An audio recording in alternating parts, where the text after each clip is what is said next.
question. It'll be 2 minutes for each question.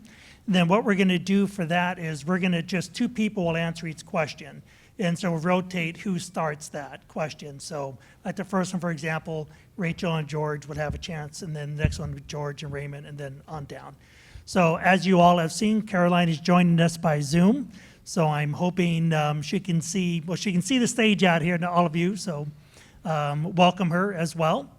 But thank you guys. Everything went very smoothly on the first one. Appreciate everyone's attendance, and I hope you were able to hear everything okay. So Carolyn, if you can just give us a little kind of say something, we'll make sure we can all hear you okay. Doing a sound check. Hi everyone, sound check. Okay, I think that worked perfectly. All right, Tom is going to be our timekeeper here. So he's going to hold up the yellow card when there's 30 seconds left, and then if you get to the end of your time, that's when the red one will come up. So thank you guys again very much for coming and participating in this tonight. And so we're going to go ahead and get started with the opening statement. So Rachel, go ahead and get us started. Kick it off. All right, thank you. Thanks to the Chamber for hosting this forum. This is the largest gathering I've been around since March, I believe. So thank you for coming, and thank you for hosting it both online and on KBBI for folks to be able to listen in. I've sat on City Council. I was elected in 2017, and I have thoroughly appreciated and enjoyed serving the community in this role since then.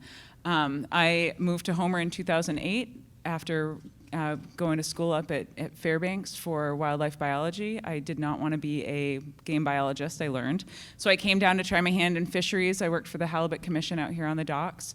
And ended up loving town and falling in love and staying.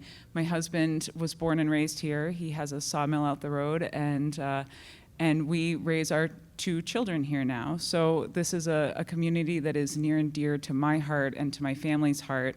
I do work for part-time for the statewide Harbor Masters Association. So I've had the pleasure for the past over 10 years of working with port and harbor directors around the state, advocating for and supporting Alaska's port and harbor, public port and harbor infrastructure. And I also own a small business, so I have a cut flower farm and floral design studio. I believe that the role of government is to set a foundation that we build upon. So a transparent, stable system that provides services that are required, like roads, like water, sewer, like fire and police protection, that allow businesses and families to build and thrive into the future. And so I'm proud to sit on council. I enjoy details. I enjoy process.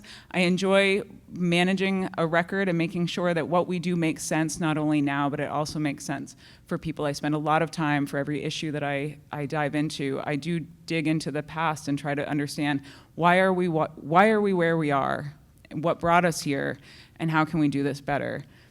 And through doing that, it's amazing to look and see all the people that have sat on council through this community over the years, because you see names and you're like, I didn't even know they were on council, 25 years ago, or what have you. And it's an honor. It's something that we all get to take turns at doing as neighbors. We can sit up here and put our names in the hat. I am so thankful for everybody who steps in to throw their hat in to run, and to everybody who serves. Thank you. All right, George. Thank you, Brad, Tom, and thank you to the Chamber for hosting this event. I think this is a fabulous opportunity for the community as a whole, both in the room and out online and on the radio, to meet the candidates. I think this is a fabulous idea. My background, I've been in Homer for about 5 years. My wife and I came here and fell in love with the place. I was raised on the water. I was a sailor growing up, and continue to be a sailor to this day. We love the mountains. We love everything about Homer. And I felt that if there was any way that I could give back to the city, that I would do that. And that is why I am running as a candidate for Homer City Council. I think that, that I can bring a tremendous number of skills to the job. I am a refugee, if you will, from the supercomputer business. I have participated in very, very large technology projects. I worked on the F-16 program for 10 years. And after that, I started 2 very successful businesses. One was the first internet company in Northern California, in Sacramento, actually. And the second one I'm actually taking advantage of today. We run a video production company with offices in Alaska, in California, Nevada, and Texas. So we do broadcasts of government meetings of all things, which leads me to another interesting aspect of my working career. I have been heavily involved in government broadcasting, government meetings, what's involved in getting things done at the government level, and I actually enjoy it.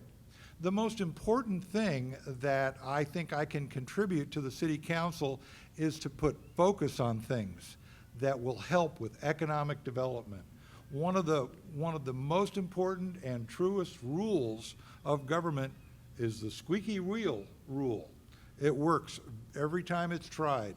And I think that there are opportunities on the peninsula here, on the South Peninsula and Homer in particular, to exercise that capability to bring focus to things that will benefit the community as a whole. And I see myself being a champion of things that will help and aid in the economic development of Homer. Thank you. All right, Ray? Well, thank you for the opportunity. And my name is Raymond Walker. My family and I moved here about 31 years ago. It didn't take very long for me to figure out that my rugrat kids was eating the caulking out of the windows and I couldn't make a living in Homer. So I started going away. And every time I turned around, their shoe size doubled. So I had to move away and work in the North Slope Borough, work at Red Dog, work all over the state. So for the last 28, 29 years, I've been working all over the place, running businesses, running jobs. Probably the biggest one that I worked for myself as a superintendent, construction manager, was $10 million, and indirectly I was responsible for $50 million worth of projects. And so I'm a custodian. A custodian is a person entrusted with guarding or maintaining a property. Custodian is someone who keeps and protects something valuable for another person. I'm a finisher. I'm a custodian. I clean up. One of the things that I stress in every one of my projects is a zero punch list. While you're there doing that job, go ahead and finish it. Go ahead and take the extra few minutes to finish the job and not have to come back. Well, you can't have a zero punch list. Well, if I don't try, I will never do it. So, every one of my jobs, my punch list was on one paper, and everybody else's punch list was on 10 sheets of paper. If you don't press for perfection, you will never get it. I would like to run for city council because I would like to see a balance in the city council. I believe that there's a lot of people here that have not got their voice heard and represented, and I plan to represent those people. I work well with others, and I've been in many, many, many villages that didn't think that they liked me, but they loved me before I left because I value them as people. I value their opinion. Even though I'm boss, I still value their opinion. I've had to fire the mayor. He worked for me and didn't show up for work. It was a little uncomfortable, but he got it. Thank you. All right, thank you. Caroline, you're next. Oh, thank you very much. I hope you can all hear me. Can you hear me? Yeah? I hope so. Anyway, thank you, Chamber of Commerce, for accommodating me to be able to stay in the safety of my home during this COVID-19 time. I really appreciate it. I had the good fortune to grow up in Kodiak to pioneer parents who were both hard workers and taught me the work ethic. I graduated from Kodiak High School. I attended UAA and UAF, where I earned my bachelor's and my master's in school administration. I happily reside in Homer with my dog Poopsie and my husband Franco and all of my friends. I currently work as the coordinator of the Learning Resource Center at the Kachemak Bay campus. Prior to that, I was a teacher and principal in the Kenai Peninsula School District, and I taught on a Cree Indian reservation in Canada for 2 years. Through all of that time, I've had some very fortunate friends and some people who thought that I was worthy to be nominated for the BP Teacher of the Year finalist in 2007. And I also received the Women of Wisdom Award from the Haven House in Homer. This year, I received the Make Students Count Award, which is given by the Board of Regents. Since moving to Homer 35 years ago, I have served on the Library Advisory Board for our city, as well as on the city's Transportation Committee. And I was a founding member for the Boys and Girls Club while they were in Homer. For the past 3 years, I have had the very wonderful experience of working and serving as a Homer City Council member. I am hoping that my friends and my colleagues will vote in this election, and I just hope that they'll realize that Homer is the best place in the world to live. All right, thank you. All right, so we're going to begin the questions, and again, we'll start with Rachel, and again, we're going to do one question for 2 people, and then we'll move on down the order. So for Rachel, what can the city of Homer do to encourage business development and expansion? Sure, thank you. When I was I was originally on the city's Economic Development Advisory Commission, and one of the first things that we were asked was, okay, what are we going to do? And I said, well, what do we need to do? That's going to be the question. That I don't want to make up work. What do we need to do? And so it seemed like the best way to really get to the answer of that question was to ask the businesses, ask the community, what do you need for business retention and business expansion? We got back a lot of various answers, everything from sign code restrictions that were challenging, workforce, a lot of workforce development, a lot of affordable, the affordability of doing business and living in this community, which I think really doubles back into what the workforce capacity of any business to hire people. As a business owner, I do know that it is very difficult to find people to hire, and we are a very seasonal place. So it's hard also to hire people seasonally, and they're good people and you want them back next year, but they can't actually afford to live here through the winter. And so they're trying to make a decision, can I stay here year round or not? And then they end up moving elsewhere because really the answer ends up being no. What can the city do?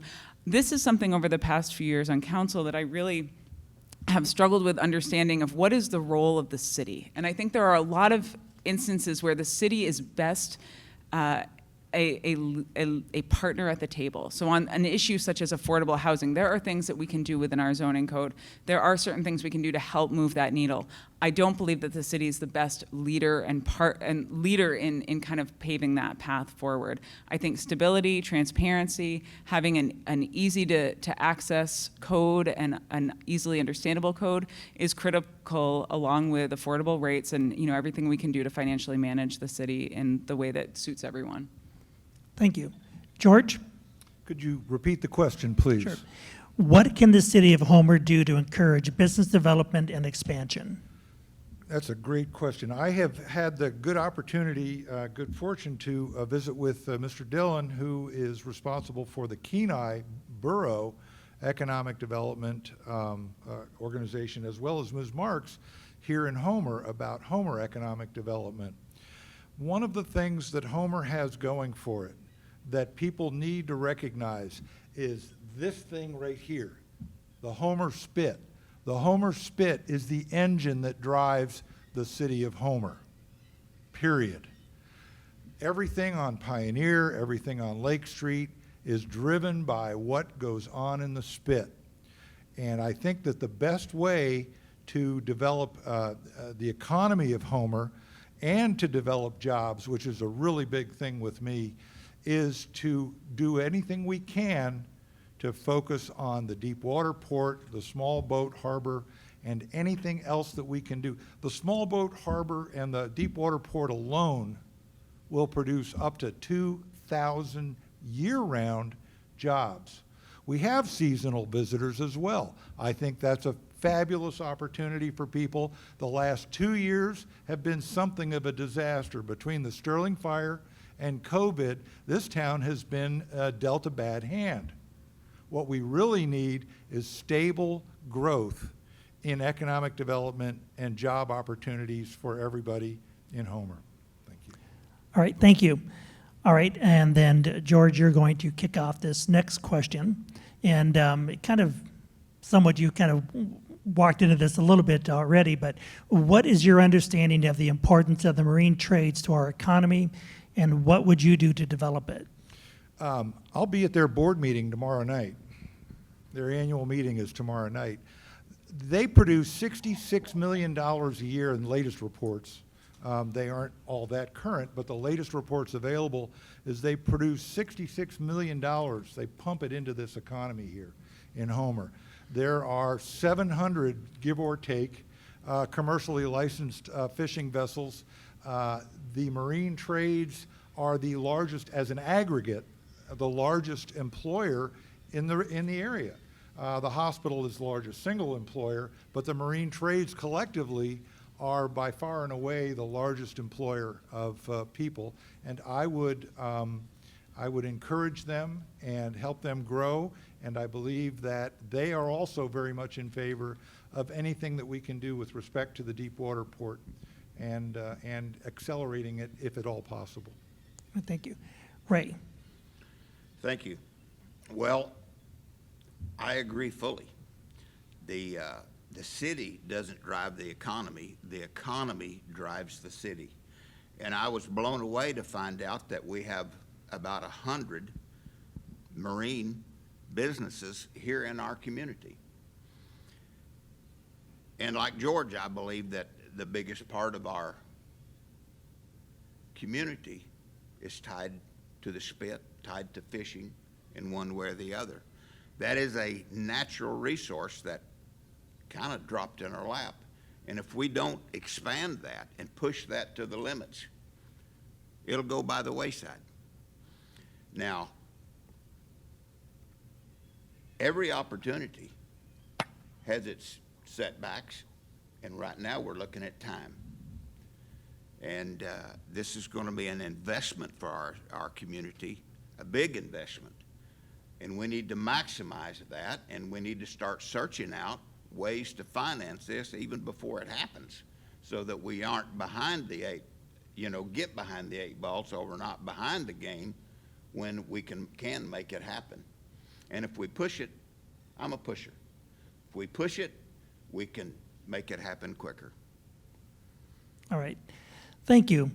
All right. So, yeah, Ray, you will start this question. This will be for you and Caroline.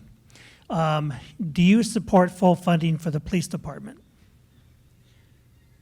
We just built them a new police station, for crying out loud. Why wouldn't I support the police? Blue lives matter. As a matter of fact, all lives matter. And I would fully support those guys and the first responder in every way necessary, Yes, I would fully support that. All right. Thank you. Caroline. I do fully support the police station, and I believe adequate funding for our police force and first responders is very, very important.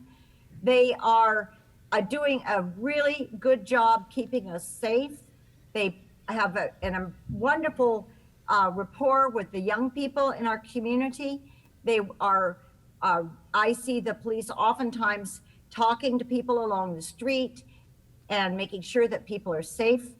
I found that in 1964, I was in Kodiak during the earthquake, and without a police force and a fire department, the people would really have not had any leadership, because just like in COVID-19, the police and the fire department immediately were put on our team. And because of their expertise, they brought in a valuable information when they served on the team. And I always look forward to what they share with us. I can't imagine living in a town that doesn't adequately support the police station. So I guess this question to me is really important for the forum, but I can't imagine that anyone in Homer would say that they don't support our wonderful police force. All right, thank you. All right, Caroline, you'll start with this next question. The City Council recently voted against increasing monies for the Household Relief Program. Where do you stand on the Household Relief Grant and how much should be distributed to local households? My question? Probably, yes. Oh, I'm sorry, you blacked out at the very first part. I think I got the second. Could you repeat yourself? I'm sorry. Certainly. The council recently voted against increasing monies for the Household Relief Program, the city's HERG program. Where do you stand on Household Relief Grant and how much should be distributed to local households? Okay, I think I understand it. Well, that is called the Household Emergency Relief Grant. It's called HERG. We're referring it to as HERG. It starts on the 28th, so it hasn't even opened yet. I know there was a lot of discussion. And there were there was a council member or two that were interested in raising the amount. I believe it probably will be raised, but we need to follow the guidelines that are given to us, and we need to make sure that we have enough money for everyone. And so we're just, I don't want to say guessing in the dark, but we don't know how many people will apply for this because it has to be COVID related. So I think we're waiting to see the numbers. And just like coming back to the small business, which I think we're going to see on Monday, that will be back on our plate for more money. I believe at some point this also will, depending on how many people we have in the initial response, which hasn't opened up yet. So I'm cautiously optimistic that there will be more money available, but we have so many households and we've defined household. You don't have to be a married unit. It could be a house with some roommates in it, or a single person. So when you can go onto the website or call the city if you have questions, but before we know the numbers that we're working with, we didn't want to have it overextended is the way I felt when I voted. All right, thank you. Rachel. Yeah, thank you. And I did vote against that proposal, and I did so. I don't anticipate any. I mean, I could be wrong, but I don't anticipate any of our economic relief grant programs to be competitive. We have been granted a lot of money. We are in the position, the uncomfortable position, that we have to make sure that we are responsibly spending that money according to very fuzzy and constantly changing federal treasury guidelines, so that we as a city, you as taxpayers, are not liable to pay that money back to the feds because they're like, oh, you didn't actually read line 16 on page 47 correctly. So it's a really unenviable position, I feel like, but also it's an awesome opportunity. So I don't anticipate us having competitive grants. I think if people need the funds, whether they be a household, a business, a nonprofit, I think that the city is in a position to spend out those dollars. There were some concerns with the way that the ordinance was written, bringing the money out of our general fund and then backfilling it with CARES Act. I wasn't comfortable with that. Some others weren't comfortable with that. We've had some accounting questions and wanting to make sure that again, when council 5 or 10 or 15 years from now looks back on this, and the Treasury, at whatever point we're audited, looks back at this and they can say, oh, you got this dollar and you spent it this way and you accounted for it correctly and reasonably all throughout. So I was not really interested, and I'm not interested in having a bunch of different shufflings of dollars through the middle. We haven't even started spending these monies yet. I want to spend them, and then I want to allocate those monies and backfill them and keep throwing that money out as we can, but I want to do it as few times as possible to keep that paper trail as clean as possible for now and into the future. All right, thank you. All right, you'll start off on this next question. What is your stance on banning single-use plastic bags? My stance is that the people of Homer voted for that. So that was something that came before the voters in the last couple years that was passed by the people of Homer. And so as that is the case, and we're not the first, right? I mean, I think that back in the day, there was a period where we were kind of the city was leading the charge in this, and then there was a whole bunch of back and forth, and it ended up failing. This time around, the citizens of Homer voted for that ordinance, for that change in citywide policy, and we did it on the heels of Soldotna and Wasilla and Anchorage and who knows however many other communities, Kodiak, I believe, in the state of Alaska. So I support and uphold the will of the voters, and that is a plastic bag ban was the will of the voters, and I anticipate we'll be moving back to it. And we did ask for some more health-based information, because I think it's currently under pause during COVID because of COVID and because of health concerns that were brought forward to us, and I supported that. We've asked for the city manager to bring back to council, like, what is the reality on the ground for health concerns as they relate to reusable personal bags. Thank you. George? This is a great example of where personal responsibility should trump government telling you what to do. I really don't believe that the city government should spend a lot of time telling people whether they can use single-use bags or not. I do believe that you should tell people that when you can use reusable bags, and if you should choose to use reusable bags, we would encourage you to use reusable bags. But ordinances about things like this, where they're personal choices, well, we've seen the consequences of that. It didn't work out so well because COVID came along and the retailers said, no way are we going to allow you to use reusable bags. You have to now use single-use throwaway bags. The other issue is one of disposal. If people practice good segregation of their garbage, there are ways to get rid of single-use plastic bags that do not contaminate the environment. I think, again, that comes under the heading of personal responsibility and not necessarily something that the government should be dictating or creating the opportunity to dictate, if you will, how people should live their lives. Okay, thank you. All right, George, you're going to start this next one. Housing for our seasonal workforce is an ongoing challenge. What ideas do you have to address this issue? Seasonal workforce? Yeah. That's a very interesting one. A lot of them come down and live in trailers. There are something like more than 400 VRBOs.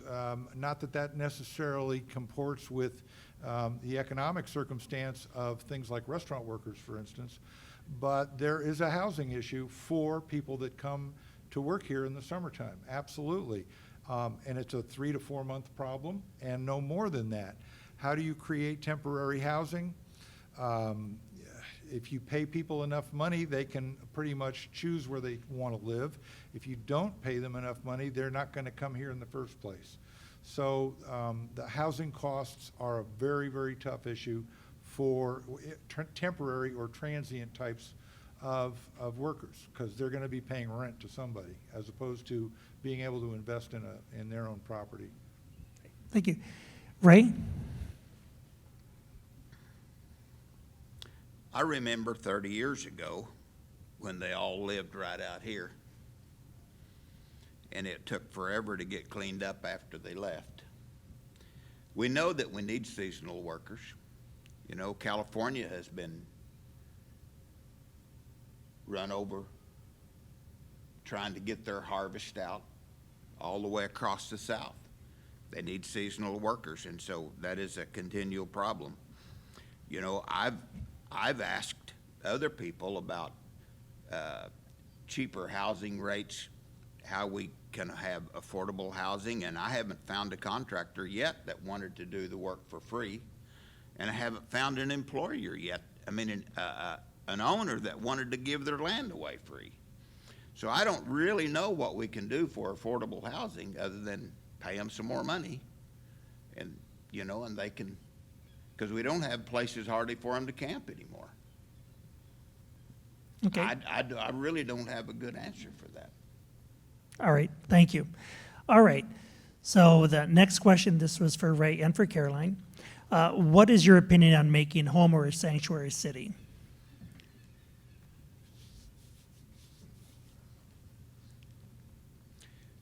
Why don't we just defund the police force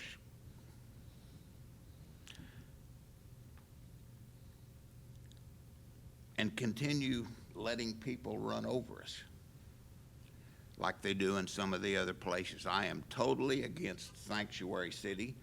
I think it's a bunch of hogwash. and I fully support funding our police force. I cannot imagine why anybody would want to create a sanctuary city for illegal people. We're not against immigrants.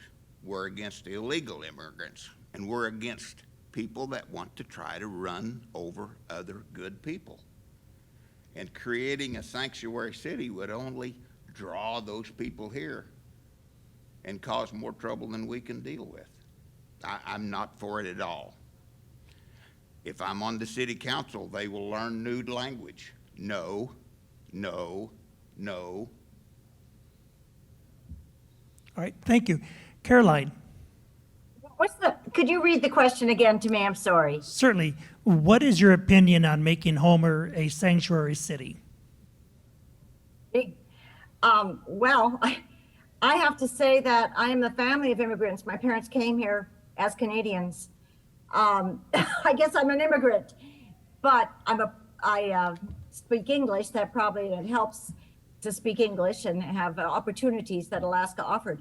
I don't see anything wrong with being a sanctuary city, and I guess I don't want it to be something that divides us. So I'm not going to take such an oppositional view that I look like I'm against. This is a very difficult topic without being, it could be a circular argument. And so I'm going to just say, yes, I would look into it. And if that was what the people of Homer wanted and it was for the betterment of our community, then I would probably support it at this time. Thank you. All right, thank you. All right, Caroline, you start with this question. What is your opinion on the new Deepwater dock and the boat harbor expansion? Well, I really do believe the need to develop a deepwater dock that would accommodate a large Coast Guard ships, particularly continues. We want to keep focused on the Coast Guard because they need to have adequate facilities to be housed here. And the Guard has been a very, very important part of our fishing community and our community in whole. So I'm in total support of the Deepwater part expansion. It's going to be very costly, and I believe that our new city manager and our new public works director are coming on board with looking into that too with a fresh approach. Both of them have fresh approaches to that. But I'm not saying it'll happen tomorrow, but I think we need to move forward on it.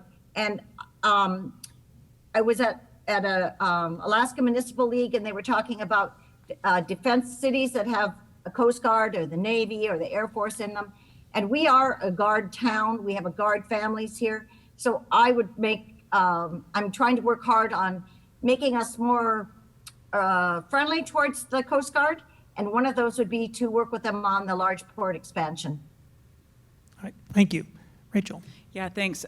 This is a topic that's near and dear to my heart. It's part of my professional life and has been for a very long time. And it's something where, the city has been very proactive on the large vessel harbor expansion. So, and the Deepwater dock has we have been working with Tote Maritime did approach the city to look at ways that we could make sure that we could be a backup port for Anchorage in the event of a disaster or the need to divert cargo away from the Port of Alaska. The harbor expansion, the large harbor expansion, is a very large project. This is not a project that the city can go into alone, and it is not something that's going to happen quickly. It is something that a lot of time has gone into already, and we continue to chunk through. I have worked with Councilmember Smith. We have put away $750,000 earmarked for this project, for the city's share of this project. We have advocated with Commissioner of DOT for the state's funding of their share of this project, which they had originally agreed to when this project kicked off. And we've been actively working with the Corps. We were not included in the WRDA bill for this last year, the Water Resources Development Act. Our project was not included on that bill. We are very hopeful that we will be included in this next in the next WRDA bill that comes out. That does take continual, I mean, it is a squeaky wheel, right? I mean, it takes continual advocacy and continually showing up with your colored glossies. And we also have skin in the game. We have put the dollars in to say, yes, these are the monies we have. The city of Homer has put our share away. We are ready to take this next step. We also need to make sure that the marine trades are brought alongside, that the fleet is brought alongside, because this is not an inexpensive project.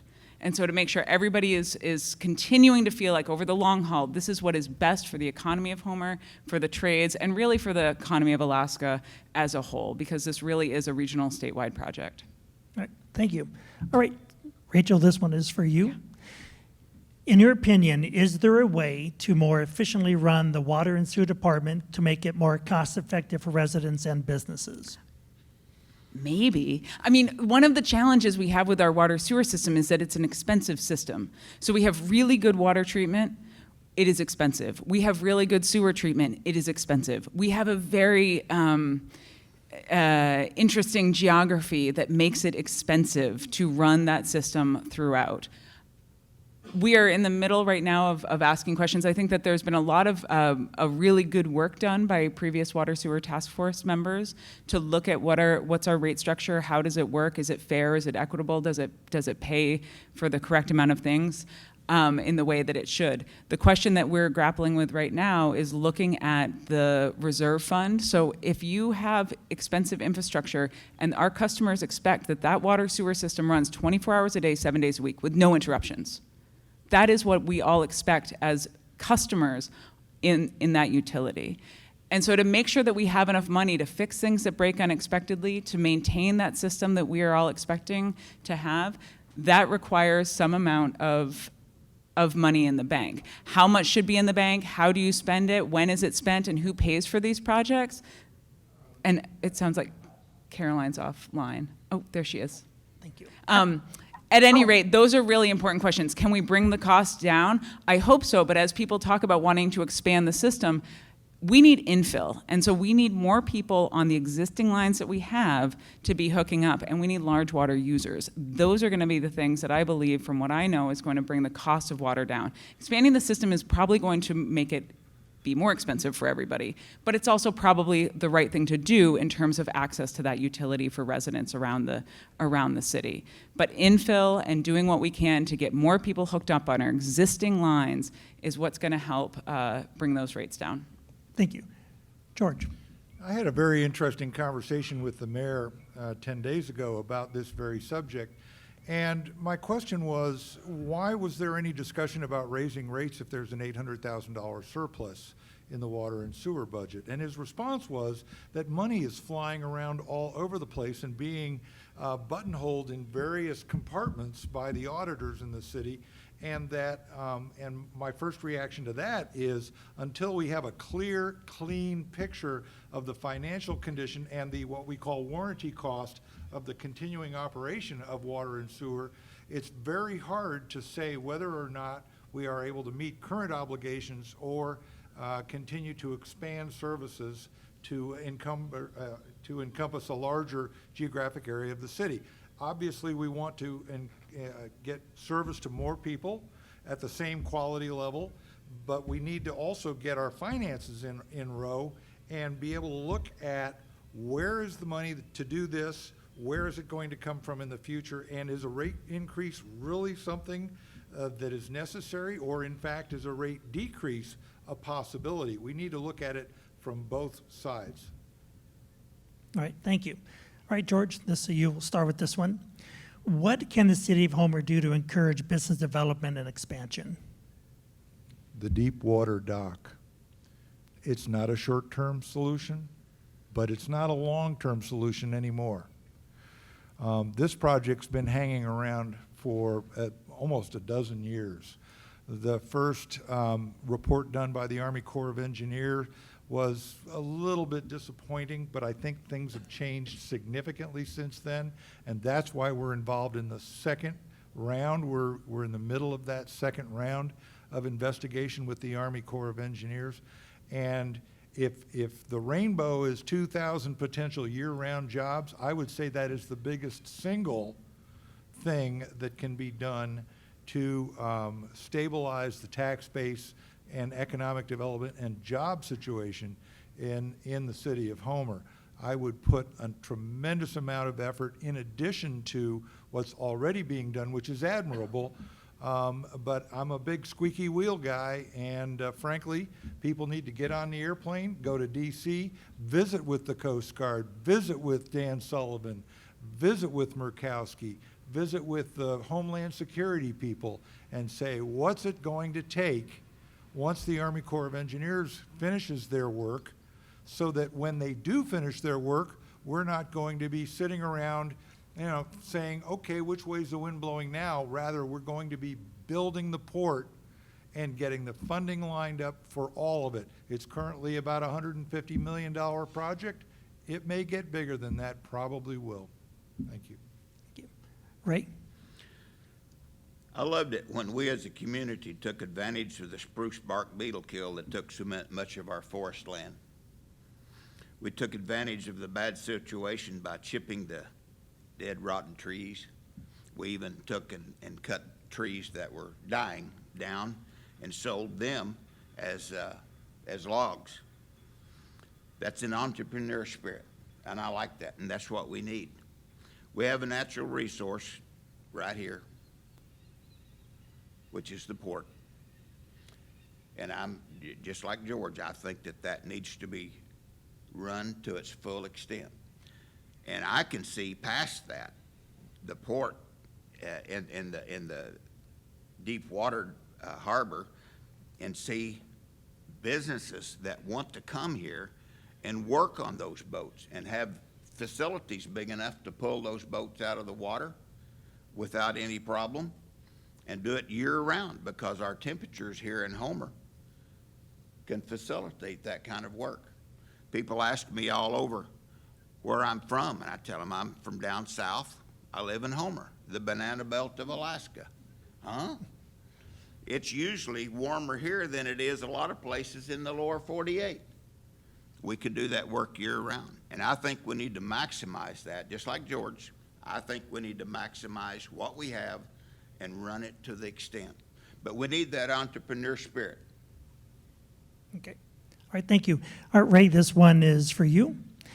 In situations where city staff made an error and caused a significant problem, would your support generally be more towards protecting the city or the public that was impacted?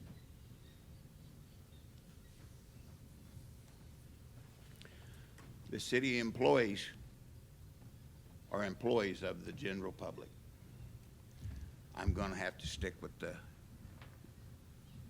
city. Just hit a key. I don't know that it's getting power. I'm going to have to stick with the citizens.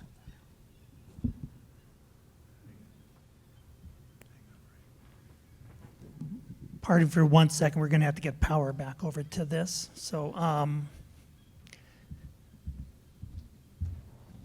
1 second here.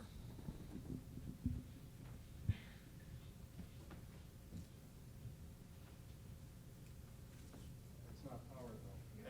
No, there is no power. It was running on batteries.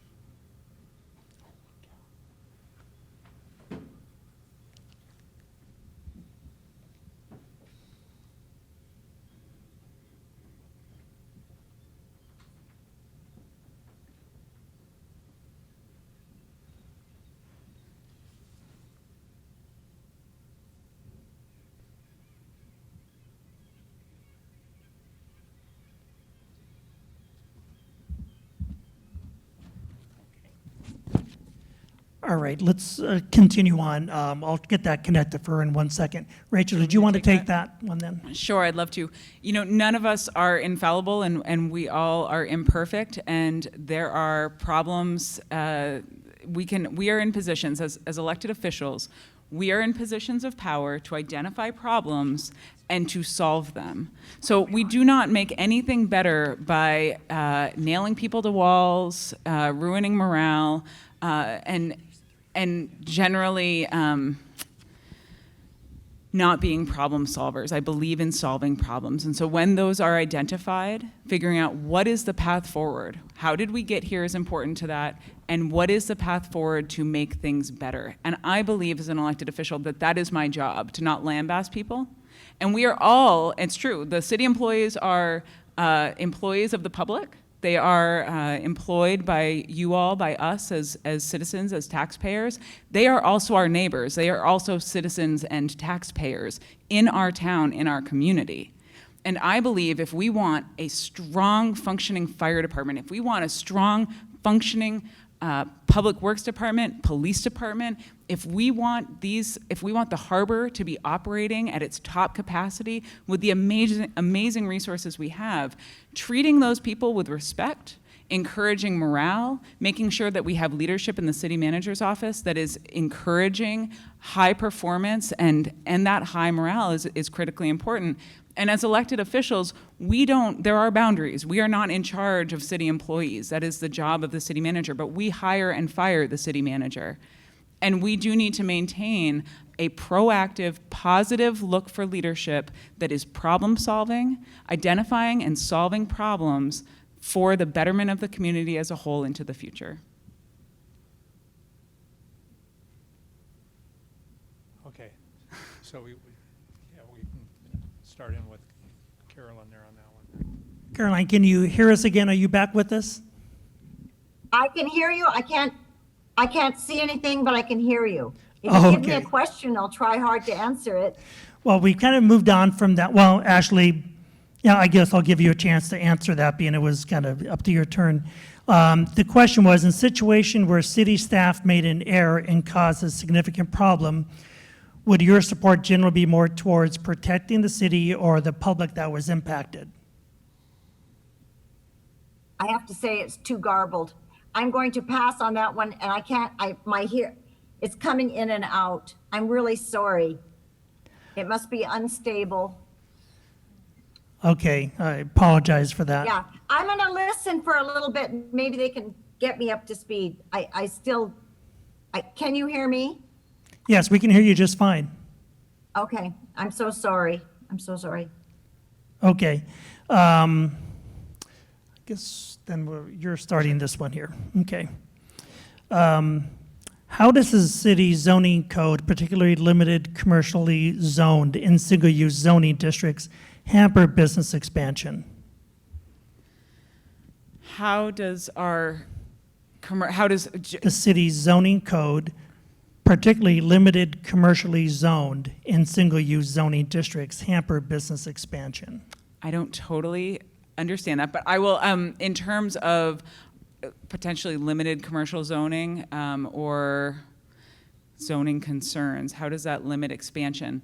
I think that our zoning code plays a really important role in creating a landscape in which people want to invest and feel confident that that like is kind of with like in terms of, I'm going to build this business and I'm going to develop this business, and it's not going to, or a home-based business, and it's not going to, I kind of have an idea of what this landscape around me is going to look like. This is generally going to be an office-type environment, or this is generally going to be a residential or a rural residential, or it's going to have potential manufacturing and heavy industrial use associated with it.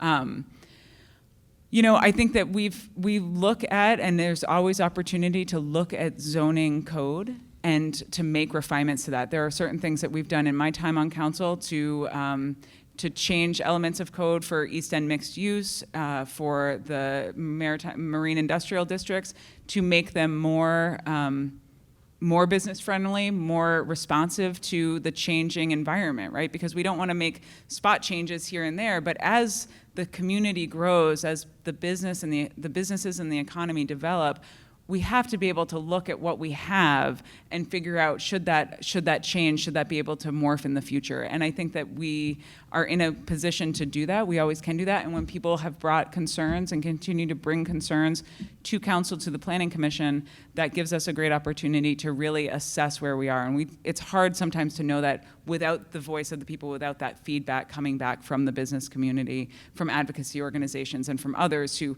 have a finger on the pulse of what those restrictions may be. Okay, thank you. George? Zoning can have very positive and very negative impacts on economic development.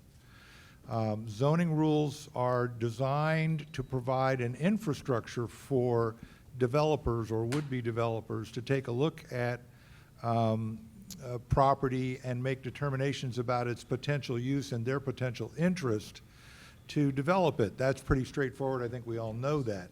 The question is, what happens when a particular zoning restriction flies in the face of an economic opportunity that might benefit the city or the public as a whole? And the answer is that the Planning and Zoning Commission usually takes a look at these things and can make recommendations with respect to variances, waivers, so on and so forth. The key thing to always keep in mind with respect to zoning is that A, you can apply for a zoning variance or a waiver. Whether you get it or not is another question. And B, that if any waiver is applied for, that it not have a negative impact on the livability, if you will, of a particular area in question. I would simply say that economic development is part and parcel of what zoning intends. Also, quiet enjoyment is another component in residential areas, but then you have the mixed use areas and so on and so forth. So I think being aware of what can be done with respect to economic development and zoning is extremely important. All right, thank you.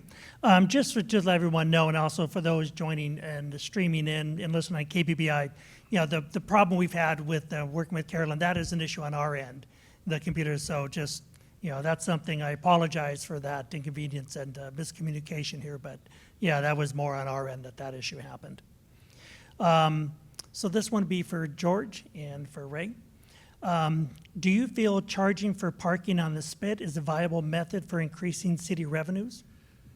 Static analysis. Has anybody ever heard of Congress doing static analysis with respect to budgets and the impact of various things from a revenue perspective? If you decide to charge for parking on the spit, there will be less parking on the spit. Who parks on the spit? Our visitors, our tourists, our neighbors, our friends. I park on the spit. Am I going to try and find a way to carpool, not park on the spit and park somewhere else for free? Yes. Can you draw an economic model that says if we put in 100 meters, we're going to make X? Well, yes, you can. But what you can't do is predict the decline in activity as a result of people not wanting to drive out and pay to park. They'll take the trolley. If the chamber is running the trolley, I would do that in a heartbeat. But paying for parking is something that I would not want to look at simply because you will change people's behavior. And the last thing that we want to do right now, given the last 2 summers with respect to activity on the spit, is to discourage people from driving out to the spit and finding out if you want to go into the Salty Dog, you've got to pay $5 or $2 or whatever the fee is. All right, thank you. George, or Ray, excuse me. Well, every time I go to Hawaii, they charge you to death for parking. This is not Hawaii. This is Homer. And I can remember several years back when everybody was going to Seward. They wouldn't come to Homer. Everybody was going to Seward. All of the cruise ships was going to Seward. Seward got greedy. They started charging more for everything. The cruise ships left, and people started coming to Homer. So if you want to send the tourist back to Seward, I would say put in a paid parking garage. But otherwise, I'm going to say I'm not going to be for that. Or like George, we'll have plenty of parking then. All right, thank you. Caroline, can you hear us okay still? Yes, I can. Okay, good. So hopefully we'll get this last question, and then we're going to go into our closing statements after this. So, Ray, you'll kick this off, and then for you and Caroline. What do you feel is the greatest barrier for business development and growth in Homer? Ray? That's for you to start with. I thought we'd moved on. That's for you to start with, and then for you and Caroline. Please. Sure. What do you feel is the greatest barrier for business development and growth in Homer? business development and growth in Homer. Well, I'm blown away that we've got 1,022 tax-paying businesses in town. That's an entrepreneur spirit right there. A lot of these people, they fish, they're gone for months at a time, and then they come home and they've got a side business that they run. A lot of the people work up on the slope. They work up there 2 on, 2 off, or whatever, and they come back down here and they run their little business and fill in the gaps. We've got to have an entrepreneur spirit and figure out what we want to do. Who would have thought before COVID, who would have thought that fast food joints would be so hot? They've made a killing. They've made a killing. They adapted to the situation and made a killing. When we couldn't go in and eat, we had to go buy it from a fast food joint. That's an entrepreneur spirit. Right. Caroline, can you hear us okay? And Well, you're fuzzy. Could you say that? I'm sorry. I know Yeah. we're almost over, but could you repeat that? Sure. Did you ask, first of all, did you say a barrier? correct, yeah. What do you feel is the Oh. greatest barrier for business development and growth in Homer? Oh, okay, a barrier. Well, I have heard from some people that said that one of the barriers is that if someone needs childcare, that we need to have more reliable childcare in our community. Although I don't know if that's a city, it's not like the city can do anything about it, but it's an awareness on our part. I think perhaps partnerships with the local college for certificate programs where someone can come in and get a certificate to work in a hospital or in the marine trades is a very important thing, because oftentimes people will come into Homer and not know what skills they need to bring into Homer. And if there was a training center like the college, they could help them with the jobs. And also for childcare, they could help if someone had the wherewithal and wanted to have a childcare, they could help with the certificate and the licensure and the classes that are needed for that. So I guess just being aware of the needs of people who come here. And I know MAP did a wonderful survey many years ago, and that survey revealed a lot of things that were barriers to someone's coming to Homer and staying and making this their home. So continuing more questionnaires, being more data driven when we make decisions would really help. Thank you. All right, thank you all. All right, we're going to move into our closing comments. Each of you will have 3 minutes to make your closing comments. We're going to reverse the order if we can on this time. And Caroline, do you want to get us started on closing comments? Then we'll come back this way. Okay, thank you so much.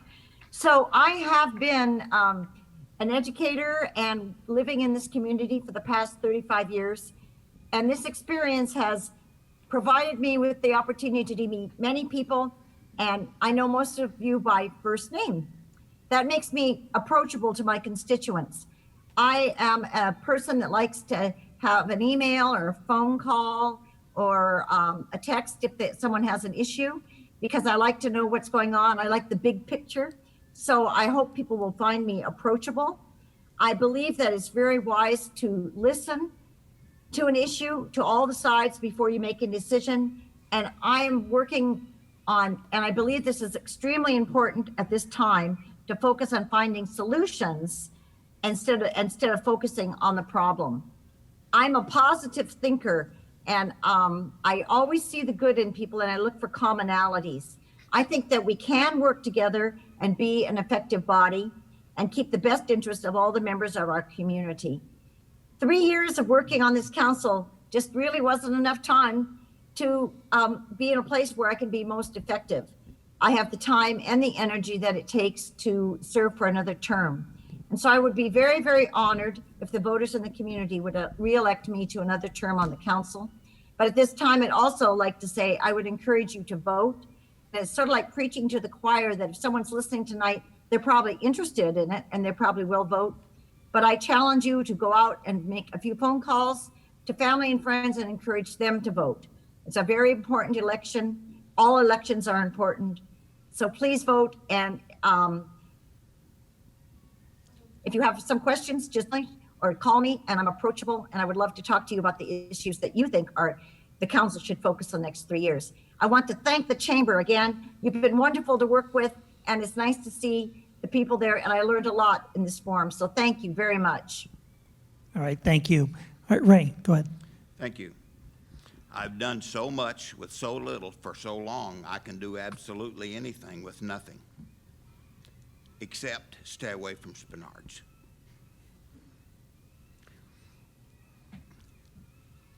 The city money is not somebody else's money. That's our money. That's our money. That's my money, and that's your money. And when it comes to spending money, a lot of people think that that's just free money. This is city money, this is state money, this is government money. We can spend what we want. That's us. That money belongs to us. I'm very responsible, and I would encourage you to vote for responsible people. Your voice is valuable. Your vote is valuable. And I would appreciate your vote, and I will do my dead level best to serve you faithfully and be responsible with your money. Thank you. Thank you. George? Brad, Tom, I want to thank you once again. Thanks to the Chamber for putting on this event. I think it's extraordinarily valuable. I'm running to restore balance to the City Council, but in that capacity, one of the things that I really enjoy doing is encouraging people and enabling people to do things, and I'm talking about folks working in the city, to encourage people and enable people to do things that they themselves may not think they're capable of doing. I get great pleasure in seeing the smiles on people's faces after they have actually attempted with my encouragement and succeeded in accomplishing something for the benefit of the city and the residents of the city itself. I think that is one of the greatest things about working with people that I really enjoy. I ask a lot of questions. Why do I ask a lot of questions? Because I think that answers become self-evident the more questions that you ask. If you ask the right kind of questions, the answers to many of the questions that were posed this evening become self-evident. And the other thing is, as a city council member, I want to flip this chart. This is from the city website, and this is a list of city council priorities. Guess what's at the bottom of the list? The Deepwater dock. It's at the bottom. Jobs at the bottom. We need to flip this chart, and I would hope that you would vote for me as candidate for city council to flip this chart. Thank you very much. I'm going to vote for you. Thank you, George. Rachel? Thank you so much, and thank you guys for hosting this, and thanks for everybody who's come out and who's listening at home, and thanks to Caroline for participating from home, and all the candidates for coming out tonight. I love this community, and I am absolutely 100% dedicated to the job of serving as a city council member. It is a tremendous amount of work. The devil is in all the details, and there are a tremendous number of details.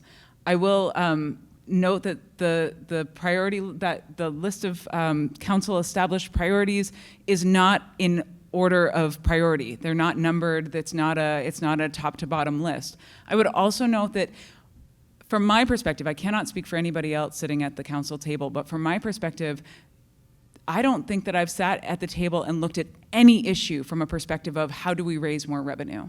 So when we look at issues like parking on the spit, that is not a revenue issue. That's not a revenue question. The city is actually in a tremendously healthy financial position.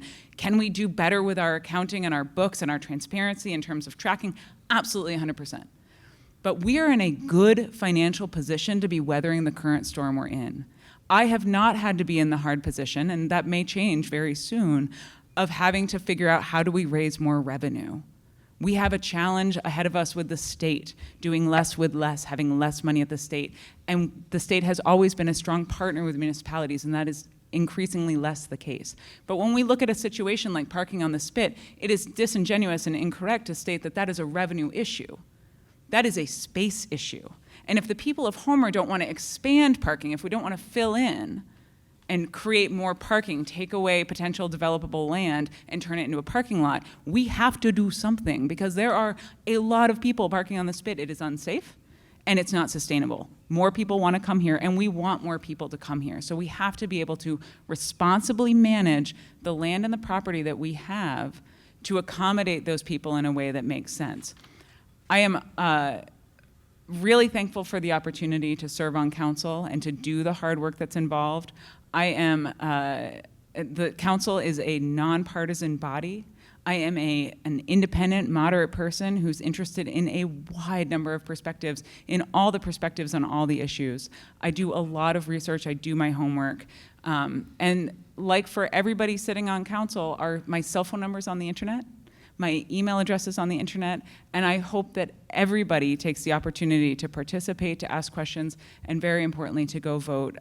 You can go vote tomorrow, and you can vote up until the election on October 6th. Thank you very much.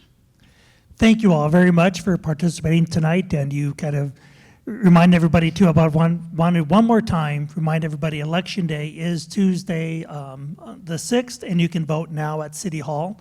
Pardon me? There's two votes for city council. Okay, yes, there's 2 votes for city council. There's 2 positions open, so there are 2 seats that you can vote on. So thank you all the partners who helped make this happen tonight, especially for the KBB audience and the folks who helped broadcast this. I really appreciate that support. And I want to introduce Tom, and Tom's going to tell you about our next candidate forum and tell you what's up in October.